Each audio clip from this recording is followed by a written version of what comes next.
d'ISAC a Barcelona, us vull donar la benvinguda a aquest 10è congrés anual de la nostra associació i vull donar l'agraïment a les més de 200 persones que us heu inscrit en aquest congrés. Persones que us heu inscrit principalment des de Catalunya, les Illes Balears i Andorra, que és l'abast territorial del nostre capítol, però també des dels capítols germans de València i de Madrid, així com de capítols d'ISAC d'altres territoris. Per això, a ells, permeteu-me que els adreci unes breus paraules en castellà. Doy la bienvenida también a los asociados y asociadas de fuera del ámbito territorial del capítulo de Barcelona. El formato online de estos eventos nos permite llegar mucho más allá de las fronteras del capítulo. Como veréis en el programa, tenemos algunas ponencias que se van a desarrollar en catalán, otras en castellano, así que esperamos que el idioma no sea una barrera para que todos podáis disfrutar plenamente de este evento. Permitidme que finalice estas palabras de bienvenida en catalán nuevamente.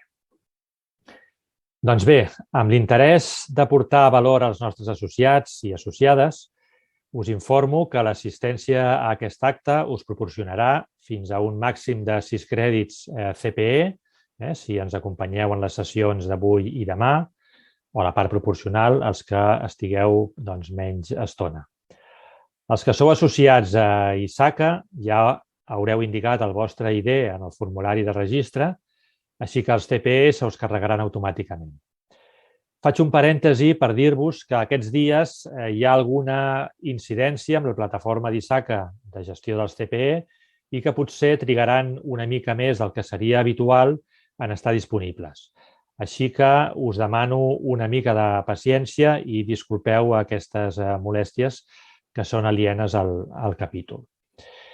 Aprofito també l'ocasió per saludar i adreçar-me a totes aquelles persones no associades a ISACA i que us heu connectat per assistir a aquest congrés. Benvinguts, sigueu molt benvinguts. Aquest és un congrés obert, gratuït, amb l'esperit que té ISACA Barcelona d'aportar valor a la comunitat de professionals de les tecnologies de la informació de Catalunya, Andorra i les Illes Balears, especialment en l'àmbit de l'auditoria i el control de les TI, la ciberseguretat, gestió de riscos, govern de les TIC i la privacitat i protecció de dades. A tots vosaltres us animo a que ens conegueu. Us animo també a formar part de la nostra comunitat, seguiu-nos a les xarxes socials, visiteu la nostra web, tant la del capítol com la d'ISACA Global, interesseu-vos per les certificacions professionals que probablement coneixereu, les de més llarga trajectòria com el CISA, CISEME, CGATE, CRISC. Ara li hem afegit un en l'àmbit de la privacitat, que és el CDIPSI, Certified Data Privacy Solutions Engineer, i nous certificats en l'àmbit de cloud, tecnologies emergents o auditoria de ciberseguretat, entre d'altres. Així que, si us animeu i us feu socis del capítol, doncs sereu, com us deia, molt benvinguts. A tots plegats, vull dir-vos també que perquè avui puguem ser aquí, i a més de manera sense cost per a vosaltres, socis i no socis, hem d'agrair la col·laboració dels nostres patrocinadors, sense els quals aquest acte i la resta d'activitats que oferim en el capítol al llarg de l'any no seria possible. Els patrocinadors són Andornet, Auren, Deloitte, Itaca Auditors, Optimum TIC i S21Sec. Va per ells el nostre agraïment pel seu suport al llarg de tot l'any. No puc deixar d'agrair també el treball dels membres del comitè organitzador d'aquest congrés, que són en Joan Barceló, l'Olga Sánchez, la Montse Delgado, en Ramon Serres i la col·laboració d'en Ramsès Gallego i, finalment, en Carles Mateu, que és qui sempre està al darrere donant suport, ajudant, no només en aquest congrés, sinó a tot el que fem a ISACA Barcelona i en el dia a dia de l'associació. I, finalment, també volem agrair a les associacions i organitzacions amigues amb les qui mantenim convenis de col·laboració, agrair-los el seu suport, especialment en la difusió de les activitats d'ISACA, fent que puguin arribar també als seus associats. Estem treballant perquè aquests lligams siguin cada vegada més forts i més profitosos per a tots. Abans de donar pas a la companya Rosa Ortuño, que serà qui ens farà de mestre de cerimònies en la sessió o en les jornades d'avui, vull fer-vos saber que a ISAC a Barcelona estem de celebració.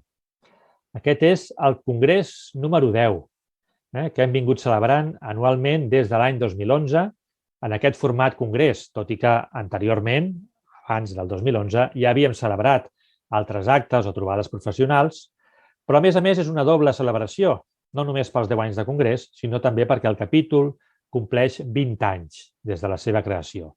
Així que moltes felicitats i per molts anys a tots aquells fundadors i aquells membres que porteu 20 anys a ISAC a Barcelona i a tots els membres que heu passat i esteu amb nosaltres durant tots aquests anys. Per aquest motiu, el lema d'aquest any, el lema del Congrés, és una dècada de reptes, una nova època per l'auditoria, seguretat i privacitat.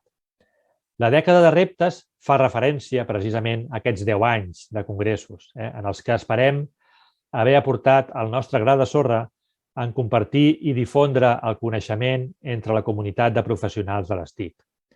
Però no ens volíem quedar només amb aquesta mirada cap al passat, sinó que al lema també parlem d'una nova època, aquesta visió de futur, posant la mirada cap al futur en els àmbits que formen part de l'esperit d'ISACA, l'auditoria, la seguretat i la privacitat. Aquest és el segon congrés anual que fem en format online.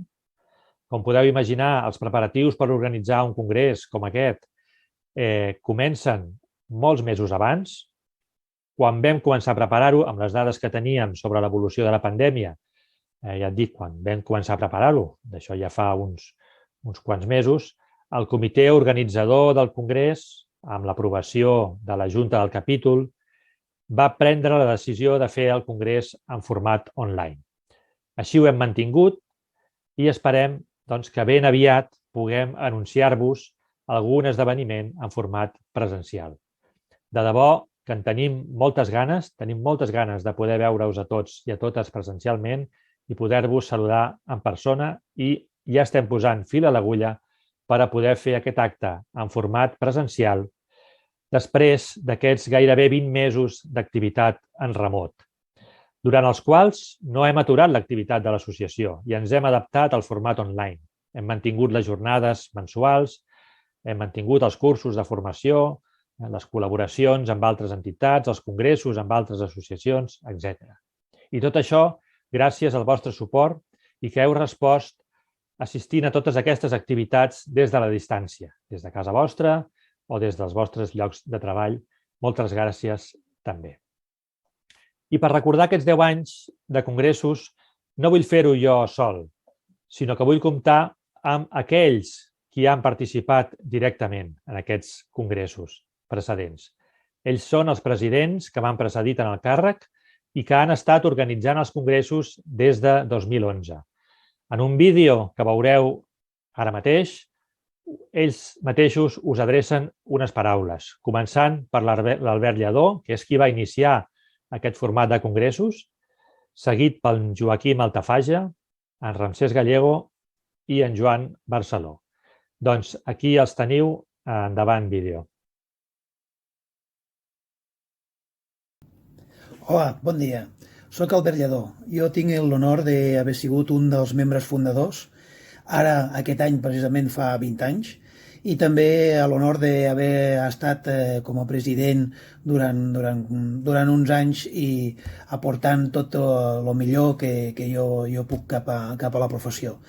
Continuo estant actiu amb tots vosaltres i res, desitjar-vos que gaudiu moltíssim d'aquest congrés, que ja portem més de 10 congressos, que també en fèiem abans, encara que fossin no de la dimensió que estem fent ara, i sobretot una miqueta a l'esperit d'ISACA, que és esforç i millora contínua. Que gaudiu del congrés. Moltes gràcies. Celebrem aquest any el 20è aniversari del nostre capítol i el 10è aniversari del congrés. Hem de congratular-nos per aquests èxits i fer partícip del mateix a tots els membres del capítol que amb el seu suport i participació ho han fet possible al llarg d'aquests anys.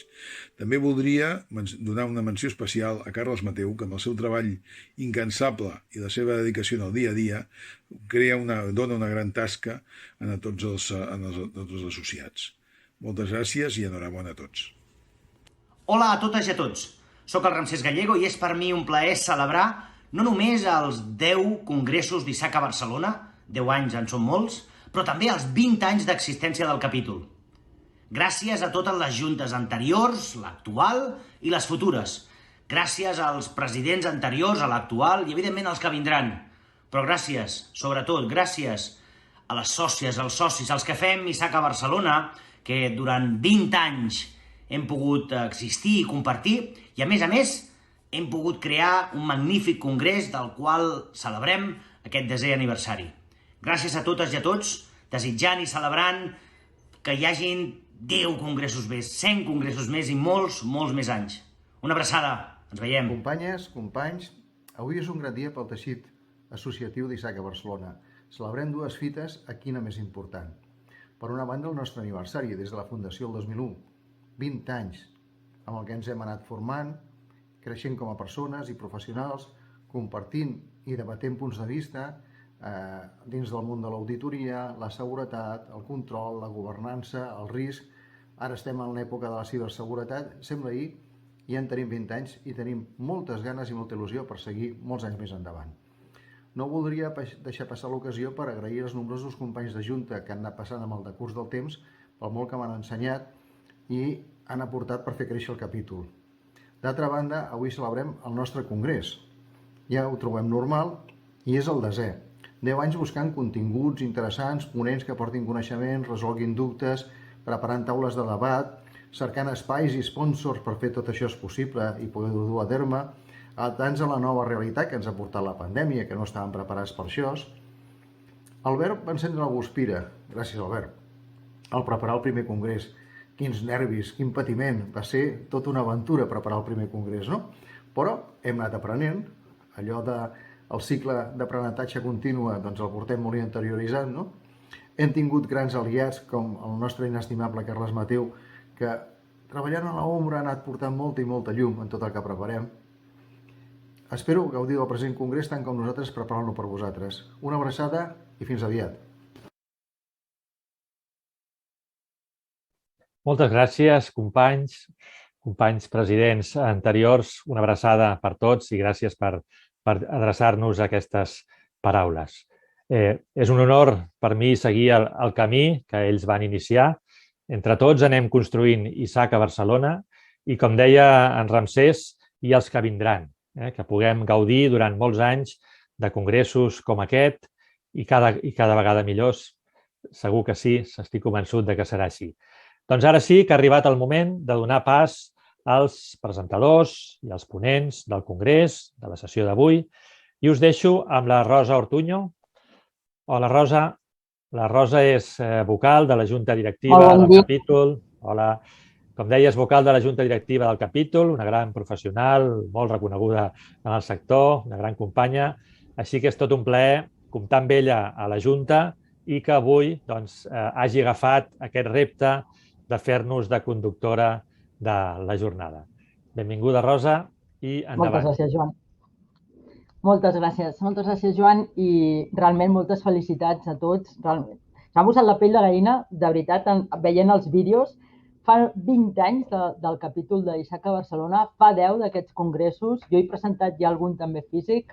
Soc la Rosa Ortuño, com alguns molts em coneixeu, porto més de 22 anys en temes d'auditoria, seguretat, i realment és un honor i un plaer i no em cansaré mai de l'honor i repetir-ho als meus companys tot el que em recolzen i ens recolzem entre tots, com ben ha dit tots els presidents, que és la millora contínua i és el que cerquem. Tenim una agenda molt maca per aquests 2 dies, amb unes ponències d'uns grans professionals, grans ponents. Tenim una trobada de tots nosaltres que espero que el proper any pugui ser totalment física perquè tenim moltes ganes. I després també, ara faig pas molt resumint de tot el que és l'agenda d'avui, que primer tindrem el director de l'Agència de Ciberseguretat de Catalunya, l'Oriol Torrella. Després tenim 2 ponències també molt interessants del Nacho Alamillo i del Marc. I finalitzarem la jornada d'avui amb l'Olga Sánchez de Montse Delgado i unes companyes que també després presentaré a cada una d'elles. Doncs res més, no vull robar temps perquè tenim una ponència, com dic, molt interessant. I llavors ara faré pas l'Oriol Torrella, director de l'Agència de Ciberseguretat de Catalunya. És un gran especialista en tot l'assessorament a nivell d'empreses internacionals, en el compliment de la normativa aplicable actualment en àrees d'especialització informàtica, telecomunicacions, compliance IT i també, sobretot, negoci i estratègia empresarial. És especialista en ciberseguretat, a l'àmbit que estem ara també tot aquest congrés. Telecomunicacions, tothom el coneix absolutament per la gran professionalitat en aquest àmbit, la tecnologia i privacitat. Res més, Oriol, moltíssimes gràcies per tenir-te aquí de ponent. És un plaer i esperem la teva gran ponència. Et dono el pas. Moltes gràcies. Bé, moltes gràcies, Rosa. Bon dia a tots i totes. En qualsevol cas, sí, m'agradaria començar la meva intervenció agraint a ISACA Barcelona que ens convidi a mi com a representant de l'Agència de Ciberseguretat de Catalunya a poder fer aquesta inauguració institucional del Congrés d'ISACA. I, a part d'aquest agraïment, evidentment, sumar-me a les felicitacions que el president ja ha traslladat a tots els que heu impulsat un congrés durant 10 anys. La veritat és que no és una qüestió senzilla i no és gens trivial assolir aquesta fita i, per tant, felicitar-vos d'acord i felicitar-vos també pels 20 anys de l'impuls del capítol de Barcelona. Sens dubte, esperem que sigui per molts anys més i que ens acompanyeu també en aquest camí que és fer de la ciberseguretat quelcom rellevant a nivell de Catalunya. Dit això, escolta'm, em sumo també a la reflexió que feia el Joan al respecte de la idoneïtat del títol que heu escollit pel congrés d'aquest any, i és aquesta dècada de reptes i aquesta nova època per l'auditoria, la ciberseguretat i la privacitat. I m'hi sumo, sobretot, perquè és que realment hem viscut una dècada en la qual hi ha hagut una evolució notable del que és el concepte de la ciberseguretat i els diferents elements que la composen. De fet, molts dels ponents d'avui amb els que hem compartit part d'aquest camí i segurament molts dels que esteu assistint avui en el Congrés heu tingut un paper rellevant en aquesta evolució, i si fem una mica de memòria enrere, evidentment tots podem recordar com s'ha professionalitzat i com ha evolucionat aquest sector, tant en volums com fins i tot en temes de tècniques i tecnologies que s'han anat utilitzant. Hem vist durant aquests 10 anys, durant aquesta dècada, per exemple, l'eclosió d'amenaces com el tema del ransomware, que a dia d'avui és segurament un dels temes que més mediàticament està acaparant els titulars en matèria de ciberseguretat i és el que està posant la ciberseguretat en primera plana de molts mitjans, però que en aquests 10 anys realment ha viscut una evolució massiva i ha anat virant i ha anat evolucionant cap al concepte o cap a la importància que està tenint a dia d'avui des de models, podríem dir, poc evolucionats o poc treballats a principis dels 2010, 2011, però que ara mateix, com us deia, és una de les amenaces més potents a la qual ens estem enfrontant tots plegats. Altres amenaces com el tema del cryptojacking o noves variants de malware diferents o noves tècniques també per realitzar intrusions a les diferents organitzacions s'han anat evolucionant i perfeccionant durant tot aquest període de manera molt global.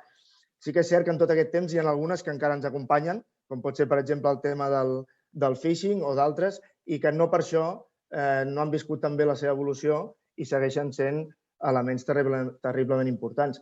Els volums que s'estan rebent a dia d'avui en matèria de phishing en organitzacions grans han anat creixent cada vegada més i, a més, les tècniques per poder-los fer efectius també cada vegada han estat molt més potents, arribant al compromís de, sobretot, credencials vàlides per poder enviar aquest phishing i així aconseguir saltar algunes mesures perimetrals.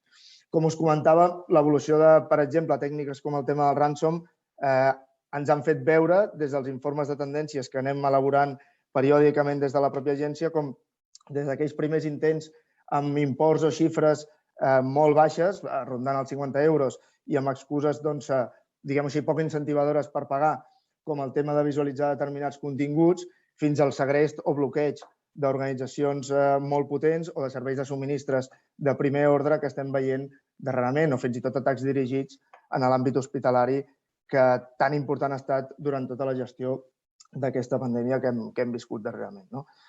I, a més, amb rescats, amb atacs molt més targetitzats i amb rescats que han arribat a una mitjana actual d'uns $180.000 segons els últims estudis que hem estat mirant en l'àmbit de tendències. Durant aquests 10 anys, també, fora del que seria més la part tecnològica, hem vist evolucionar estratègies de ciberseguretat. Evidentment, en el nostre cas, és un tema palès. El 2019 vam aprovar l'estratègia de ciberseguretat del Govern de la Generalitat i moltes d'aquestes han portat aparellats la creació d'organismes, en el seu cas, o a la seva data, com el CSICAT i posteriorment l'agència, o fins i tot la reorganització de capacitats en altres països tan potents com pot ser als Estats Units, de les diferents entitats o els diferents cossos que tenien en una agència nova amb moltes més capacitats, molts més recursos i, per tant, aquesta evolució a nivell d'estratègia de països també és una qüestió que ha estat palesa. En l'àmbit europeu, això també ho hem viscut, per exemple, en l'àmbit de la Cybersecurity Act, en la qual s'ha redoblat el mandat i el pressupost també vinculat a INISA. Per tant, la ciberseguretat també és un element que des de la perspectiva institucional ha viscut una dècada d'evolució molt notable. També en el sector hem vist, en aquests darrers anys, sobretot la discussió i l'evolució dels models de govern. Totes les figures que hi han vinculades en l'àmbit de la ciberseguretat també han anat creixent, han anat evolucionant, s'han anat estructurant les funcions que se'ls volia i, per tant, tots els experts de ciberseguretat han anat guanyant reconeixement i han anat guanyant presència en els àmbits també de decisió de tant el sector públic com el sector privat a l'hora d'estructurar les diferents polítiques i garantir les continuïtats del negoci. I fins i tot, i la veritat és que crec que després també participa en el Congrés algun advocat, i aquests que som els que no canviem o canviem poc, que sempre es diu al respecte, en tot aquest període, en aquests 10 anys, hem viscut una proliferació de normativa específica en matèria de ciberseguretat, com per exemple la directiva NIS o d'altres exemples més nostrats, més propis de l'ecosistema, en aquest cas estatal, i sobretot fer menció específica també perquè en l'àmbit d'ISACA també us enfoqueu al tema de privacitat, a tot el que té a veure amb la reformulació de les mesures de seguretat vinculades a la protecció de la privacitat que ha portat el GDPR, com no pot ser d'una altra manera. Per tant, també en l'àmbit legal hi ha hagut una gran evolució en aquests 10 anys i precisament per això creiem que val la pena tenir molt present que els propers 10 anys segurament seran tan o més intensos que aquesta dècada en aquest model evolutiu. Sí que és cert que el que fa molt rellevant específicament la ciberseguretat en el model actual és veure com la ciberseguretat s'ha convertit en un element clau pel procés digital. Bàsicament perquè a dia d'avui s'ha incrementat tant la superfície d'exposició, la quantitat d'usuaris que tenim vinculats en aquestes noves tecnologies digitals i també l'increment exponencial de serveis a la xarxa, fins i tot alguns canvis de paradigma. Segurament en aquests 10 anys ens costa fer memòria enrere, però si ens hi fixem una mica, el que ens trobarem és que hi ha hagut una transformació també del tipus de dispositiu que s'està utilitzant per part dels usuaris. Segurament fa 10 anys l'ordinador era possiblement, o el portàtil era possiblement el dispositiu més utilitzat i a dia d'avui la majoria dels usuaris estan accedint a molts d'aquests serveis o els estan desplegant a través de tecnologia mòbil, a través dels seus smartphones. I també, fins i tot, amb el tema dels nombres d'usuaris, amb el nombre d'usuaris, per exemple, fa 3-4 anys, amb una enquesta que vam dur a terme en l'àmbit del IOMO, que és l'esdeveniment per gent jove en l'àmbit del mobile, vam determinar que aproximadament cap als 11 anys el 100% de la població infantil, evidentment, ja disposa d'un smartphone amb capacitats avançades. Per tant, això també ens introdueix un element o una dimensió social al respecte de qui són els usuaris d'aquesta tecnologia que cal tenir en compte perquè és una qüestió que, com us deia, en els últims 10 anys ha generat algun canvi important. I no menys important, evidentment, ha estat també l'acceleració d'aquest model digital que ha suposat la pandèmia en els 2 darrers anys. És cert que podem, si voleu, convenir en una reflexió i és que potser no són tan digitals a nivell global com ens agradaria o com esperàvem o com els que treballem en aquest sector considerem que és la societat en general, perquè molts de vosaltres no sé si ho heu viscut, però amb el procés de retorn a certa normalitat el que estem veient és certa regressió també dels models de teletreball o d'altres models o formes de treball noves que havíem assolit amb la pandèmia i que sembla que viuran cert retorn enrere, tot i que esperem que quedi molts d'aquests models pel futur. Però tot i això, sí que és cert que, com us deia, l'acceleració que ha viscut el model digital en la pandèmia és una qüestió que ha posicionat també la ciberseguretat com un element clau. I per això la gràcia que us deia del títol de les jornades que heu provocat, que és sobretot el fet de dir anem a plantejar quina és aquesta nova època, quina és la nova dimensió, quin és el nou entorn en el qual evolucionarà aquest concepte de ciberseguretat. I com us deia, crec que el primer element és amb tot el que hem estat veient, tot el que estàvem comentant de l'impacte social, l'impacte transversal que està tenint el procés de digitalització, la ciberseguretat passa a ser un element, diguem-ho així, claríssimament central, perquè garanteix el desenvolupament d'aquest model digital i la sostenibilitat del mateix. No cal oblidar que si aquest model digital és atacat i no funciona, la confiança que s'hi produeix per part dels usuaris és molt menor i això en ralenteix el seu desplegament. Per tant, la ciberseguretat té aquí un rol central en garantir que aquest desenvolupament funcioni correctament. És evident que per la pròpia dinàmica d'implantació de les tecnologies, a poc aquestes s'anirien introduint, sempre i quan afavoreixin i millorin la qualitat de vida o la facilitat de l'usuari per interactuar amb altres persones o en diferents sistemes, però també és cert que la ciberseguretat garanteix aquesta implantació de manera segura, contínua i, a més, amb èxit accelerant en molts casos el nivell d'implantació. També cal tenir molt clar que en aquesta nova època la ciberseguretat ja no només afecta a elements purament econòmics. Si bé és cert que la majoria de les motivacions dels atacs que estem vivint van molt enfocats als diners o a obtenir diners, també és cert que precisament la dependència dels elements digitals de tota la nostra vida, les nostres dades, els nostres hàbits, les nostres dinàmiques personals i professionals del dia a dia, fan que a dia d'avui en l'àmbit digital la ciberseguretat no només protegeixi aquells elements econòmics, aquests elements pecuniaris, sinó també protegeix en molts casos molts dels nostres drets, la nostra pròpia privacitat, la nostra personalitat i fins i tot la nostra identitat a l'hora d'interactuar amb tercers. Per tant, no cal que us expliqui tampoc el tema de la suplantació o diferents atacs que poden impactar a les nostres persones. Precisament per això ho converteix encara més en un element transversal. I aquest és, crec jo, un dels primers elements que hem de tenir en compte en aquesta nova època. El fet que la ciberseguretat ja no és només una qüestió merament tecnològica, sinó que és un element transversal que afecta el procés de digitalització en el que estem tots immersos. Precisament per això crec que els primers reptes que cal enfocar o el conjunt de reptes que cal enfocar tenen diferents dimensions. Per un costat és evident que tindrem reptes tecnològics. Ens està apareixent noves tecnologies, com tot el que seria l'entorn cloud, l'entorn en l'àmbit específic de seguretat, tots aquests sistemes també cloud que permeten desplegar solucions de seguretat, com aquí hi ha diferents noms i diferents acrònims, però, sens dubte, aquest nou paradigma o aquestes noves tecnologies que s'estan introduint, o fins i tot el tema de les noves formes de treball i, diguem-ho així, aquesta difuminació del concepte de l'endpoint o del punt de treball amb el qual l'usuari interactua amb tot el nostre sistema, tot això, evidentment, són reptes tecnològics que cal enfocar. Però la ciberseguretat ja no només es pot centrar en aquest tipus de reptes, sinó que tenim a dia d'avui reptes socials molt importants, en referència al que us estava comentant.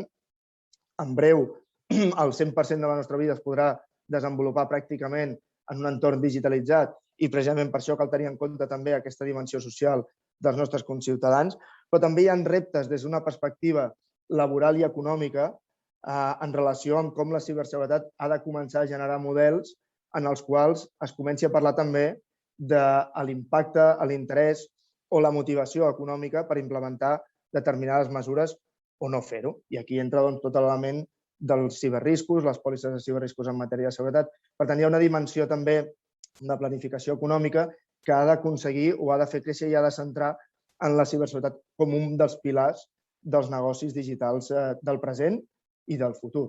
I també, evidentment, com no pot ser d'una altra manera, hem d'enfocar dues qüestions que podríem enquadrar en l'àmbit més laboral relacionat amb el sector de la ciberseguretat, com és tota la qüestió de la gestió de talent.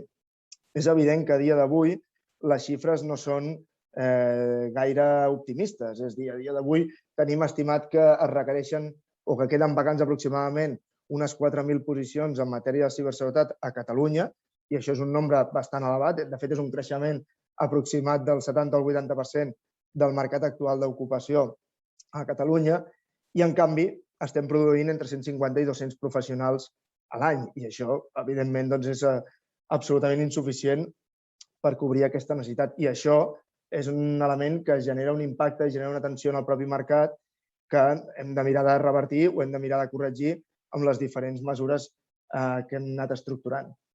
I en relació amb els aniversaris que comentàvem, amb els 10 i els 20 anys, hi ha un altre element també laboral, però quasi podríem dir que també amb una dimensió social important, i és garantir l'evolució generacional dels professionals de la ciberseguretat. No només hem d'introduir nova gent en aquest mercat, sinó que hem de garantir certa renovació, perquè això d'anar complint anys ja està molt bé, però quan un es comença a adonar que fa 10 o 20 o 30 anys que està ficat en aquest mercat, potser comença a ser moment també d'anar trobant, com us deia, relleus generacionals i crec que la ciberseguretat ja comença a arribar a un punt en el qual hem d'anar trobant aquests models de començar a introduir noves figures, amb noves formes de pensar i amb garantir el relleu generacional d'un mercat que, sens dubte, seguirà en expansió. El segon gran bloc d'elements que haurem de tenir en compte en aquesta nova època, clarament, és tenir molt clar que aquest és un sector absolutament dinàmic. És un sector en el qual, de manera constant, van sortint noves solucions, noves formes de treballar, nous entorns, nous frameworks, nous plantejaments, i això és una qüestió que ens ha de mantenir constantment alerta en matèria també formativa i en matèria d'actualització per tal de garantir que al final la resposta o les capacitats que nosaltres estem lliurant en el nostre dia a dia són els adequats i són els correctes. En alguns casos, per exemple, en l'àmbit de l'administració, la dificultat de provisionar algunes solucions fa que en alguns casos aquest dinamisme ens pugui comportar problemes. Per tant, estar al dia, tenir molt clar quina és l'evolució i intentar preveure quina serà pels propers 3-5 anys, doncs evidentment ens pot posicionar i facilitar la vida en un sector, com us dic, tan dinàmic com és el de la ciberseguretat.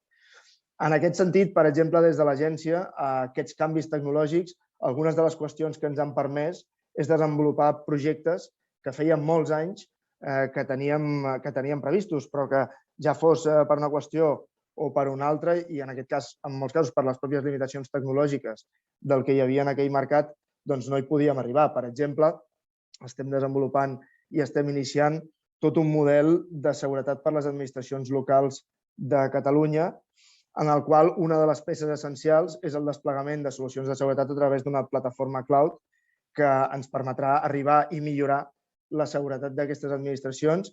I amb això el que creiem és que el que podem és fer de tractor per tal que aquest tipus d'organitzacions que potser no s'haguessin introduït o s'haguessin introduït molt més lentament del que voldríem en l'àmbit de la ciberseguretat, doncs puguin disposar d'eines que els permetin anar creixent i anar construint un model de maduresa sobre aquest coneixement i aquest model de seguretat que nosaltres proporcionarem.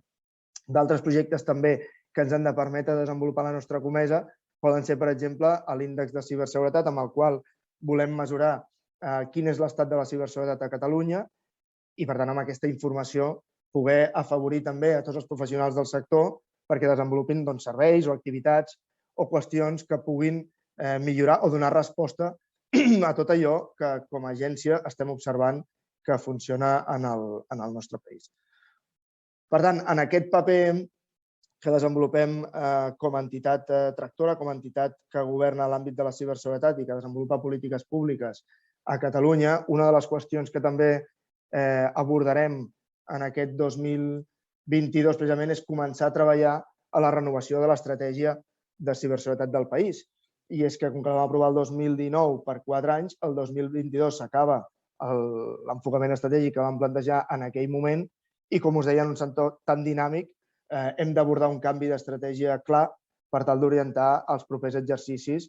I aquí m'agradaria convidar-vos tant a tots individualment com específicament també al capítol d'ISACA Barcelona a ajudar-nos a elaborar aquesta estratègia pel 23 i en endavant. Perquè si una cosa també hem après durant aquests 10 anys passats i crec que serà una tendència que ens acompanyarà en el futur, és que la ciberseguretat ha de ser un element que s'ha de construir amb un model absolutament col·laboratiu. No té cap mena de sentit que ningú treballi o faci la guerra pel seu costat perquè, sense cap mena de dubte, aquesta col·laboració l'únic que pot fer és afavorir-nos a aconseguir els nostres objectius, cadascun els respectius, però de manera conjunta i treballant plegats. I finalment, com a agència, evidentment, un dels altres elements que garantirem i seguirem garantint és treballar per seguir conscienciant del que és la ciberseguretat en totes les dimensions que us he explicat, no només des de la perspectiva tecnològica, amb els nostres informes de tendències i amb els diferents informes d'amenaces i de més que anem publicant, sinó també des d'aquesta perspectiva més social i més de sector de ciberseguretat, garantint que aconseguim fer créixer la demanda perquè els professionals en ciberseguretat cada vegada tingueu més capacitat per poder treballar en aquest sector i també fer present la ciberseguretat i trencar molts dels mites que ens impedeixen en molts casos, per exemple, com us deia, tenir més gent dedicada en aquest sector, garantir una incorporació adequada també de la dona en matèria de ciberseguretat, perquè aquest és un element que en el nostre àmbit està sent bastant terrible i estem treballant precisament perquè això ja no sigui més un hàndicap. I, evidentment, en tots aquests reptes, en totes aquestes qüestions, en aquesta nova època per l'auditoria, la ciberseguretat i la privacitat, crec que tots i cadascun de vosaltres teniu un paper clau i crec que organitzacions com ISACA han de ser també elements d'atracció per aconseguir que, com us deia, de manera col·laborativa, aconseguim un sector de la ciberseguretat potent, adequat i que acompanyi el procés de digitalització com es mereix.